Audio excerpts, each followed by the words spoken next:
Good morning student, मैं Anshul sir और आज हम देखेंगे न्यू एनसीईआरटी सीबीएसई के क्लास 8 का जो है chapter 1 crop production and management, फसल उत्पादन एवं प्रबंधन। देखिए, जो बच्चे एएमयू जेएमआई की तैयारी कर रहे हैं उनके लिए बहुत ज़्यादा इंपॉर्टेंट क्लास है। क्यों? क्योंकि क्लास 8 का जो एनसीईआरटी का वो आता है। तो क्लास 8 में जितने भी सारे चैप्टर हैं वो आपको पढ़ने हैं, डीपली पढ़िएगा। दो आपको प्लेलिस्ट मिल जाएगी अलग अलग, एक एएमयू 9th क्लास की, ठीक है, जो कि जो चल रही है, डीपली एक्सप्लेनेशन किए हैं चैप्टर को, ये पढ़ के जाइएगा।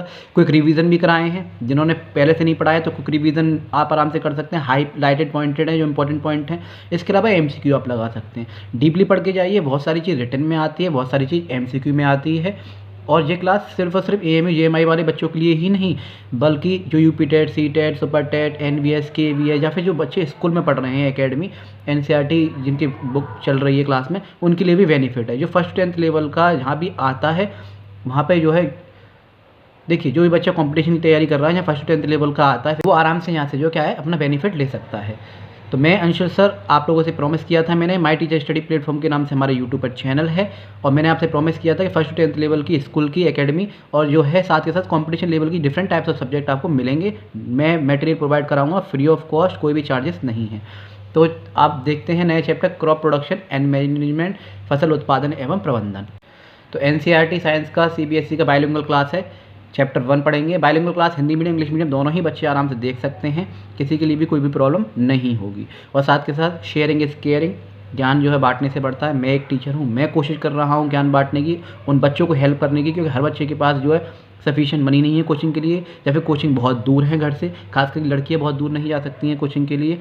अभी भी कई जगह ऐसी हैं जहाँ पेरेंट्स अलाउ नहीं करते हैं, तो वो घर बैठे भी पढ़ सकते हैं। मैं मटेरियल प्रोवाइड करा रहा हूँ, ज़्यादा से ज़्यादा कोशिश करूँगा इन फ्यूचर जो है आने वाले समय में 11th-12th क्लास का भी मैं जो है मटेरियल प्रोवाइड करा पाऊँ। अभी फर्स्ट टू 10th लेवल का जो है जितना मेरे से हो सकता है मैं कोशिश करूँगा कि ज़्यादा से ज़्यादा कॉम्पिटिशन की क्लासेस, ज़्यादा से ज़्यादा सब डिफरेंट टाइप्स की क्लासेस आपको करा पाऊँ। आप कमेंट कीजिए, लाइक कीजिए, शेयर कीजिए ज़्यादा से ज़्यादा वीडियो को, ताकि और लोगों तक बड़ी वीडियो पहुंचे। हो सकता है आपके लिए ज़रूरी ना हो सकता है आप कोचिंग कर रहे हो तो थोड़ा सा बेनिफिट ले सकते हैं। अगर मेरे नोट्स के द्वारा, मेरे इस मटेरियल के द्वारा आपका नंबर आता है तो सो फार सो गुड। मेरा नंबर दे रखा है वीडियो डिस्क्रिप्शन में, आप मुझे कॉल कर सकते हैं। नियर बाई अगर मेरे रहते हैं अलीगढ़ में तो जो है आप मुझसे मिलने आ सकते हैं, मुझे खुशी मिलेगी, क्योंकि जब आप कमेंट करते हैं मैं उसका रिप्लाई करता हूँ, मुझे बहुत खुशी मिलती है। तो प्लीज़ थोड़ा सा सपोर्ट करें हमें भी। तो चलिए स्टार्ट करते हैं क्रॉप प्रोडक्शन एंड मैनेजमेंट, फसल उत्पादन एवं प्रबंधन। तो सोर्स ऑफ फूड हमें दो तरीके से मिलते हैं, प्लांट से और एनिमल से। प्लांट से जो हमें बहुत सारी फसलों जो उगाते हैं हम लोग, उनसे मिल जाते हैं बहुत सारे तरीके से। और बहुत सारे लोग जो होते हैं ओमनीवोर्स होते हैं जो कि मांस भी खाते हैं। तो प्लांट्स और एनिमल से हमें फूड मिलते हैं। प्लांट्स जो है प्राइमरी प्रोड्यूसर्स होते हैं, ठीक है, ऑटोट्रॉप्स होते हैं, यानी कि अपने आप ही जो है खाना बनाते हैं। और एनिमल्स और हम लोग होते हैं हेटरोट्रॉप, जो कि डिपेंड होते हैं जो है जिन पे, प्लांट्स पे। क्रॉप क्या होती है और एग्रीकल्चर, दोनों में डिफरेंस समझिएगा। क्रॉप होती है फसल, मान लो मुझे गेहूं की फसल उगानी है, तो एक पौधे में अगर कोई भी चीज़ हम उगा रहे हैं, कोई भी बीज को, तो वो तो हो गया प्लांट उगाना। लेकिन बहुत सारी जगह पर, एक लार्ज एरिया में हमें एक ही टाइप की फसल उगानी है तो उसे हम कहेंगे एग्रीकल्चर। जो उगा रहे हैं वो तो हो गई क्रॉप, फसल, और जो एरिया है, जो जिस लार्ज एरिया में हमने उगाया है उसे हम कहेंगे agriculture. Different types of crops भी हम उगा सकते हैं लार्ज एरिया है तो, और जो है हम बदल बदल के भी क्रॉप्स को उगाते रहते हैं। तो क्रॉप्स जो चीज़ उगाई गई वो, और फसल जिसे हिंदी में फसल कहते हैं, और एग्रीकल्चर कृषि जो कि लार्ज एरिया में हम करते हैं बदल बदल के डिफरेंट टाइप्स ऑफ सीजन के हिसाब से।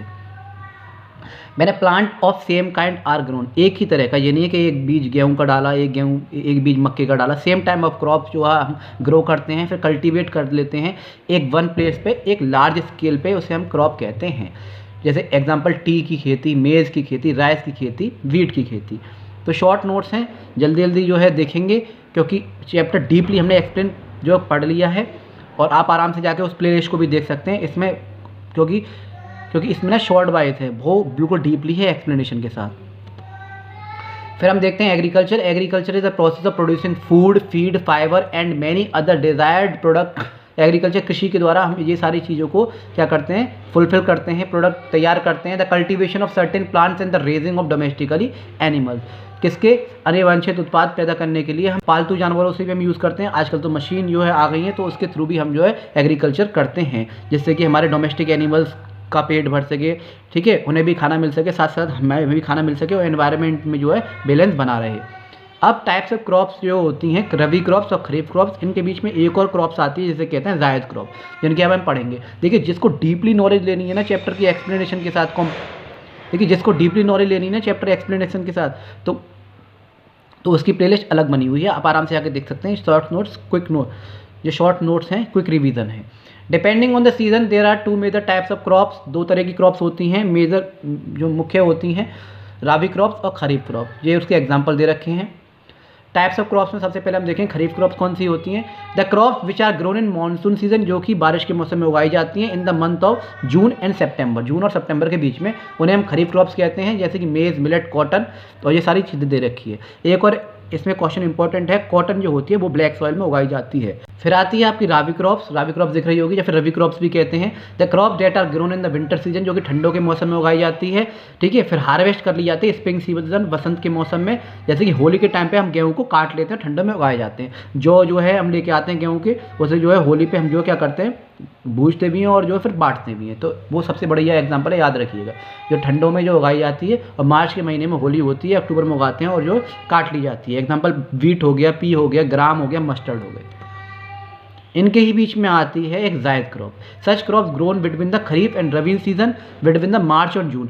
जो जूसी फ्रूट्स जो होते हैं ना, जूसी फ्रूट्स हो गए, वेजिटेबल्स वगैरह हो गए, वो इनमें आती हैं, क्योंकि कोकम्बर हो गए, पम्पकिन हो गए, बिटर गॉर्ड हो गए, वाटरमेलन, ठीक है, तरबूज, खरबूज और खीरा वगैरह हो गए, ककड़ी वगैरह हो गई, संतरे वगैरह हो गए। तो ऐसी ये फसलें जो होती हैं ना, वो जायद क्रॉप्स में आती है। जैसे कि आपको दे रखा है करेला वगैरह, तो ये पानी वाले जितने भी फ्रूट्स वेजिटेबल आपको दिखेंगे ना, वो ज़्यादातर जो जायद क्रॉप्स में आते हैं।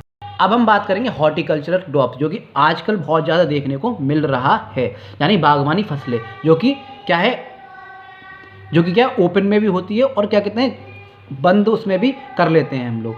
Large scale cultivation of vegetables, fruits and flowers, ठीक है, इसमें वेजिटेबल्स, फ्रूट्स और फ्लावर्स आते हैं, इसे हम हॉर्टिकल्चर कहते हैं, बागवानी फसलें जैसे कहते हैं। हॉर्टिकल्चर के एग्जाम्पल ये दे रखे हैं, types of crop example, potato, tomato, cabbage, spinach, onion, radish, जो पत्तेदार जो होती हैं, छोटी छोटी फसलें जो होती हैं, वो फ्रूट्स में ऑरेंज हो गए, बनाना हो गए, ग्रेप्स हो गए, guava, Apple, mango, papaya. Decorative plants जो कि सजावट में काम आते हैं, क्रोटॉन्स, कैक्टस, बोगेनविलिया, ये सब। और फ्लावर जैसे रोज, जास्मिन, मारीगोल्ड, वेल्सम वगैरह, ये सारे हॉर्टिकल्चर क्रॉप्स में आती हैं, जो बागवानी फसलें होती हैं। फिर बात आएगी एग्रीकल्चर प्रैक्टिसेस की, पूछे जाते हैं, क्वेश्चन भी बनते हैं कि इनमें से कौन सी एग्रीकल्चर प्रैक्टिसेस में पॉइंट्स हैं। तो ये पॉइंट्स हैं, इन्हें याद रखिएगा, इनको हमने डीपली पढ़ा है कि क्या क्या क्या होता है, कैसे नहीं होता है। यहाँ शॉर्ट्स नोट्स हैं, इसलिए सिर्फ शॉर्ट्स ही पढ़ाया जाए, शॉर्ट पढ़ाया गया ताकि आपको समझ में आ जाए। एक और प्लेलिस्ट है, वहाँ पे आके आप चैप्टर डीपली पढ़ लीजिएगा, 1-1 घंटे की वीडियो आराम से पढ़ लीजिएगा। Cultivation of crops involve several activities, बहुत सा एग्रीकल्चर करने के लिए, कृषि करने के लिए कुछ जो है हमें एक्टिविटी करनी होती है, point by point. This activities are referred as agriculture practices, उन्हीं को हम एग्रीकल्चर प्रैक्टिसेस कहते हैं। देखिए सबसे पहले अगर हमें फसल करनी है तो हमें ये पता होनी चाहिए कि वहाँ की मिट्टी कैसी है, सूटेबल मिट्टी होनी चाहिए। अगर मिट्टी सूटेबल नहीं है तो हम उसे तैयार करेंगे खाद वगैरह लगा के, ठीक है, प्रिपरेशन करेंगे उस सॉइल की। फिर सोइंग, बुआई की जाएगी, यानी बीज जो है ग्रो किए जाएंगे। फिर उसमें मैनर फर्टिलाइज़र डाले जाएंगे। मैनर होता है नेचुरल और फर्टिलाइजर्स होते हैं ह्यूमन मेड, जो कि ह्यूमन मेड जो खाद होती हैं। इरिगेशन, ठीक है, इरिगेशन किया जाएगा, पानी दिया जाएगा उसे। प्रोटेक्टिंग फ्रॉम वीड्स, खरपतवारों से जो अनवांटेड प्लांट जो उग जाते हैं, ठीक है, जो क्रॉप्स को मिलने चाहिए थे वो प्लांट्स भी लेने लग जाते हैं छोटे छोटे, तो उन्हें नराई के द्वारा हम जो है हटा देते हैं। वीड्स वो होते हैं अनवांटेड प्लांट्स, जिनके लिए हम बीडीसाइड्स का भी यूज़ करते हैं। हार्वेस्टिंग कर लेते हैं फिर, और उसके बाद जितना हमें जो है बेचना होता है बेच देते हैं, बाकी सब हम अपने लिए स्टोर करके रख लेते हैं अपने खान पीन के लिए। एग्रीकल्चर इम्प्लीमेंट, अब एग्रीकल्चर इम्प्लीमेंट यानी खेती बाड़ी करने में कुछ चीज़ें काम में आती हैं, जैसे कि प्लो, हल, ठीक है, यूज़ फॉर लूजनिंग, जो कि मिट्टी को जो लूज़ करने में हेल्प करती है।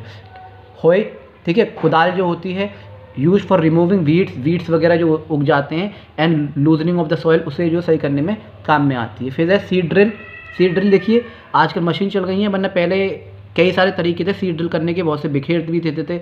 एक गाड़ी चलती थी, उस पर जो है हाथ से जो कर करके जो बीज गाड़े जाते थे। अब ये चल रही है, इस पर टैंक रखे हुए हैं, वो जो है बीज को जो है ग्रो करती चली जाती है, बोई करती जाती है। फिर है थ्रोल, खुरपा जो होता है, खुरपे से भी जो है सॉइल को हम जो है लूज़ करते हैं और वीड्स को हटाते हैं, खुरपी जैसे कहते हैं। Sickle, use for manual harvesting, ये जो है हाथ से जो है आपने कटाई करते हुए देखा होगा बहुत से लोगों को। फिर बात आई एडिंग मैन्योर एंड फर्टिलाइजर्स।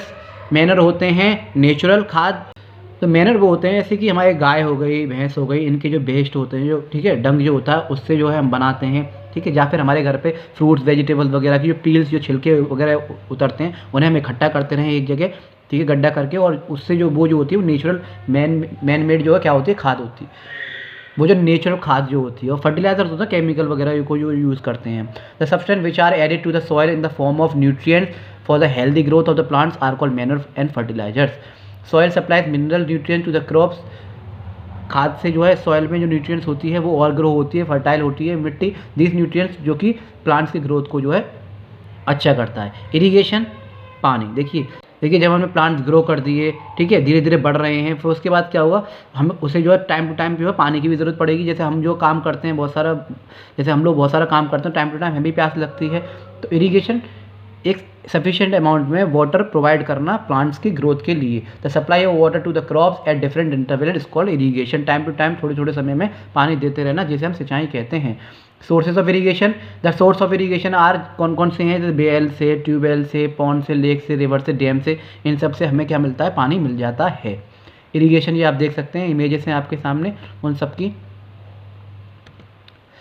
फिर बात आती है टाइप्स ऑफ इरिगेशन, कितने तरह से पानी हम दे सकते हैं। देखिए पहले एक तरीका था राहत, जैसे हम पानी देते थे, बैल को घुमा घुमा के जो है चलाते थे, और उससे जो है बकेट लगे हुए हैं उसमें व्हील में, और पानी जो है क्यारियों में आता था और क्यारी से इधर उधर डिस्ट्रीब्यूट हो जाता था।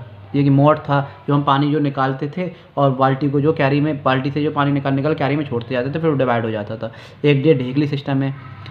फिर जो ऊपर वाटर व्हील मेथड है, स्विंगिंग बास्केट मेथड है, जैसे पानी लेते थे और स्विंगिंग बास्केट मेथड है, 2 लोग पकड़ते थे पानी लेके जो करते थे। तो बहुत सारे तरीके थे, ठीक है, मॉडर्न मेथड भी थे, ट्रेडिशनल मेथड भी थे और मॉडर्न मेथड भी। अब ट्यूबवेल भी आया फिर धीरे धीरे, फिर उसके बाद मॉडर्न मेथड आए, आधुनिक तरीके आए, जैसे सिंचाई के आधुनिक तरीके भी बहुत सारे अब आ गए हैं, वो जो ट्रेडिशनल थे पहले के ज़माने में चलते थे। The modern method of irrigation are based on economical use of water. These methods are very useful, particularly in water deficient areas. Some commonly used methods are described below. ये मॉडर्न मेथड आपको देखने को मिल रहे हैं आज का, sprinkler system, drip system और lift irrigation system. Sprinkler system में एक रोल टाइप का होता है, ठीक है, नोजल होता है जो कि घूमता है और पानी को बिखेरता है। ड्रिप सिस्टम में बिल्कुल रूट के पास ऐसे पाइपलाइन डालते हैं जिससे रूट पे ही पानी जो जाए, क्योंकि रूट को ज़रूरत होती है पानी की ज़्यादातर। और लिफ्ट इरीगेशन सिस्टम, ये आप देख सकते हैं किस तरह से लिफ्ट इरीगेशन सिस्टम एक ऐसा सिस्टम है, मान लो कई किलोमीटर तक पानी नहीं है, तो नदियों से, ठीक है, तालाबों से, तो वहाँ से पानी की पाइपलाइन हम डालते हैं और एक जगह पे पानी को स्टोर कर लेते हैं, और फिर वहाँ से जो है हम क्या करते हैं, पानी को अपने अपने खेतों में छोड़ते हैं। तो मॉडर्न मेथड ऑफ इरीगेशन है बहुत सारे, ये स्प्रिंकलर सिस्टम दिख रहा है आपको और ये ड्रिप सिस्टम दिख रहा है। अब बात आती है basic practice of crop production, फसल उत्पादन की बुनियादी प्रथाएं। देखिए लोकेशन एंड सॉइल, सबसे पहले हमें ये पता होनी चाहिए कि किस लोकेशन पर कौन सी फसल उगेगी, ठीक है। अगर हमें यही नहीं पता, हम जो मान ली मिट्टी कोई और है, फसल कोई और उगा रहे हैं, तो नहीं उगेगी। तो प्रोविज़न ऑफ सफिशिएंट स्पेस होना चाहिए, अच्छे खासा स्पेस होना चाहिए। पहली बात अवेलेबिलिटी होनी चाहिए, हवा अच्छी तरह से मिल जाए, वाटर अच्छी तरह से अवेलेबल हो, सनलाइट अच्छी तरह से अवेलेबल हो, और सॉइल में जो न्यूट्रिशन जो है अच्छा हो, और जो है सॉइल कैसी है कैसी नहीं है और किस तरह की फसल हमें उगानी है, जिस चीज़ हमें पता होनी चाहिए, और इन सब की जो है अवेलेबिलिटी होनी चाहिए। प्रिपरेशन ऑफ सॉइल को करना, सॉइल को प्रिपेयर किया जाए प्लोइंग के द्वारा, लेवलिंग के द्वारा, फिर मैन्योर वगैरह उसमें ऐड किए जाएँ, और अच्छा बीज जो है हमें सिलेक्ट करना चाहिए। ये ऐसे नहीं उल्टे सीधे बीज जो हम गाड़ दें, गुड क्वालिटी के हेल्दी सीड्स जो हमें ग्रो करने चाहिए, सीड ड्रिल करने चाहिए, और वह ट्रांसप्लांटेशन ऑफ सीडलिंग। इरीगेशन अच्छी तरह से सफिशिएंट अमाउंट में पानी देना चाहिए, ये नहीं है कि बारिश हो गई फिर भी हम पानी देने चले गए जी, तो वाटर लॉगिंग हो जाएगा, जल भराव हो जाएगा। Application of manure and fertilization, manure fertilization time to time देनी चाहिए ताकि सॉइल की न्यूट्रिशन जो है बढ़ती रहे। आगे हम देखेंगे प्रोटेक्ट फ्रॉम वीड्स से जो है अनवांटेड जो वीड्स होते हैं, अनवांटेड प्लांट जो होते हैं, उनसे हमें बचाना चाहिए। टाइम टू टाइम उन्हें नराई वगैरह कर देनी चाहिए, उखाड़ते रहना चाहिए, वरना जो चीज़ जो है क्रॉप्स को मिलनी चाहिए उसके साथ साथ वो भी लेंगे। क्रॉप प्रोटेक्शन को हमें करना चाहिए, ध्यान रखना चाहिए कोई बर्ड्स, एनिमल या फिर कोई डिजीज़ जो क्रॉप्स को जो है तो नहीं हो लग रही है। By various means such as fencing, spraying, insecticide, fungicide और पेस्टिसाइड वगैरह हमें यूज़ करने चाहिए इन सब चीज़ों को दूर करने के लिए। हार्वेस्ट का टाइम से ध्यान रखना चाहिए, ये फसल तैयार होगी तभी तुरंत काट लेनी चाहिए, टाइम ज़्यादा नहीं लेना चाहिए। थ्रेशिंग, विनोइंग का याद रखना चाहिए। Mature crops are cut either manually with sickle और यूजिंग मशीन, हाथ से भी काट सकते हैं और मशीन के द्वारा हार्वेस्टर से भी काट सकते हैं। Grains are separated from harvested crop through threshing और ब्रोइंग। जो ग्रेन्स होते हैं, जैसे गेहूँ उगे तो गेहूँ में से बाल को अलग करना, यानी गेहूँ को अलग करना, और भूसे भूसे को अलग करना, ठीक है, वो थ्रेशिंग और ब्रोइंग की वजह से होते हैं। स्टोरेज ऑफ फूड ग्रेन, फसल तैयार हो गई, ये सब चीज़ है। अब हमने हार्वेस्ट भी कर ली, तो फसल ख़राब ना हो जाए तो अच्छी तरह से हमें स्टोर भी करना आना चाहिए। अब बात आती है एनिमल हस्बेंड्री यानी पशुपालन। एक तो होगी खेती क्यारी, बहुत से लोग खेती क्यारी करते हैं, बहुत से लोग क्या करते हैं जानवरों को पालते हैं डेयरी प्रोडक्ट के लिए, ठीक है, डोमेस्टिक हेल्प के लिए। बहुत से लोग पशुपालन करते हैं, बहुत से लोग मछली पालन करते हैं, बहुत से लोग स्नेक फार्मिंग करते हैं, बहुत से लोग अर्थवर्म फार्मिंग करते हैं, बहुत से लोग हनी बीज की फार्मिंग करते हैं। वो अपने अपने तरीके हैं किस चीज़ को कहाँ कैसा एरिया है, किस चीज़ को किस में से फ़ायदा है। तो animal are rear to get their product at a large scale. Dairying आप देखी होगी, डेयरी वगैरह आपके घर आसपास होगी। Rearing of cow, buffalo, goat वगैरह हम पालते हैं ताकि हमें मिल्क, कर्ड और जो चीज़ वगैरह ये सब चीज़ मिल सके, डेयरी प्रोडक्ट मिल सके, और साथ के साथ उनकी देखभाल भी हो सके। Poultry, rearing of chicken, duck, गीस, टर्की वगैरह हम पालते हैं मीट और एग के लिए। फिशरीज, प्रोडक्शन ऑफ फिश के लिए लार्ज स्केल पे ताकि हैचरीज हो सके। एपीकल्चर, नियरिंग ऑफ हनीबीज जो पालते हैं, याद रखिए क्वेश्चन बनते हैं कि एपीकल्चर क्या होता है, जिसमें हम हनी बीज पालते हैं। फिशरीज़ क्या होता है, जिसमें हम फिश पालते हैं। हॉर्टिकल्चर क्रॉप्स बता चुका हूँ मैं, large scale cultivation of vegetable, fruits and flowers वगैरह को, बागवानी फसलें जो होती हैं इसमें सब्जियाँ, फ्रूट्स, फ्लावर्स वगैरह उगाए जाते हैं। ट्रांसप्लांटेशन क्या होता है, process of shifting seedling from the nursery to the main field. तो छोटे छोटे पौधे बीज में से उग जाते हैं तो उनको जो है शिफ्ट करना बड़े बड़े फील्ड में, जैसे कि आपको दिख रहा है, जैसे कि देखिए गमले में जो है कोई पौधा उगाया होगा, फिर गमले को हटा के अब ये जो है दूसरी बड़े फील्ड में उसे उगा रहा है, उसे हम सीडलिंग ट्रांसप्लांटेशन कहते हैं। ड्रिप इरीगेशन एक टेक्निक है, मॉडर्न टेक्निक है, ठीक है, जो क्या करते हैं बिल्कुल रूट के पास जाके पानी को छोड़ते हैं।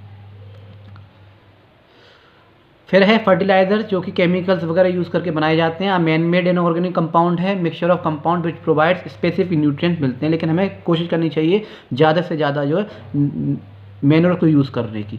बफर स्टॉक क्या होता है, बफर स्टॉक एक ऐसी जगह होती है जहाँ पे हम जो है क्रॉप्स वगैरह जो उगती हैं हार्वेस्ट के बाद उन्हें जो है स्टोर करके रखते हैं। Huge reserve stock of food grains maintained by a government द्वारा भी करते हैं, बहुत से लोग प्राइवेट कंपनी भी आजकल कर रही हैं, किसानों से फसल वगैरह उगा के और फिर जो है ऑनलाइन बेचती हैं, तो उन्हें लार्ज स्केल में चाहिए होती है वो चीज़, तो वो भी जो बफर स्टॉक करती हैं। Meet any food scarcity government इसलिए करके रखती है, कहीं कल को भूखमरी हुई या कुछ बात हुई, जैसे कोरोना हुआ था तो गवर्नमेंट ने हमारे यूपी में देखा होगा आपने फ्री में गेहूं चावल वगैरह बंटवाए थे और बहुत सारी चीज़ें भी दी गई थी। तो इसलिए जो फूड को जो स्टोर करके रखना चाहिए, कभी भी कोई प्रॉब्लम आ जाए तो वो काम आता है। हार्वेस्टिंग, फसल की कटाई, the cutting of crop after a mature, जब फसल तैयार हो जाती है पक के तो उसकी कटाई करने को हार्वेस्टिंग कहते हैं। स्टोरेज, जो क्रॉप ग्रेन्स होते हैं, अनाज जो होते हैं, उनको जो लॉन्गर टाइम तक हम सेफ रख सकें, ठीक है, उसको जो है मॉइस्चर, इंसेक्ट्स वगैरह से बचा के, बर्ड्स वगैरह, एनिमल्स वगैरह से बचा के, रेट्स वगैरह से बचा के अच्छी तरह से स्टोर करते हैं। ह्यूमस क्या होता है, humus is the top layer of the soil की टॉप लेयर होती है, जो कि फॉर्म बाय डिकेइंग और decomposition of organic matter like animal remain, shed, leaves and dung of cattle. जो कि मरे हुए जानवर वगैरह जो थे, रिमेन्स वगैरह, उनके जो है क्या होती है, डिकम्पोज होने से हो जाती है। पेस्ट क्या होते हैं, पेस्ट वो एनिमल्स या इंसेक्ट होते हैं जो कि बिना पाले ही पल जाते हैं।